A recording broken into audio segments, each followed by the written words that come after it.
Hello everyone, আসসালামু আলাইকুম। আমি কল্পনা কথা।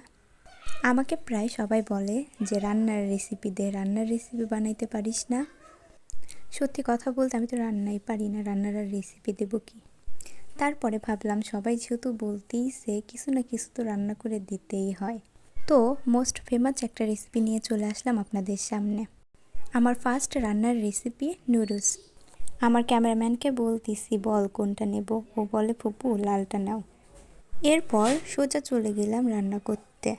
নুডলস রান্না করতে কম বেশি আমরা সবাই পারি। আমি আজ বাঁধাকপি আর গাজর দিয়ে রান্না করতেছি। আপনারা চাইলে কিন্তু ফুলকপি দিয়েও রান্না করতে পারেন। ফুলকপি এখন খুবই সস্তা, যদিও আমার বাসায় ছিল না, না হলে আমিও দিতাম। অবশ্যই সবজিটা সেদ্ধ হওয়ার পরে নুডলস দিবেন, না হলে কিন্তু নুডলসটা গলে যাবে। নুডলসটা এরকম সেদ্ধ হয়ে আসলে নামায় নেবেন। যেহেতু এটা কোকোলা নুডলস, তাই ফুল বয়েল করলেও চলবে না। নুডলসটা নামিয়ে ধুয়ে নেওয়ার পর একে একে পেঁয়াজ, মরিচ, ধনিয়া পাতা দিয়ে আমি নাড়া শুরু করে দিছি।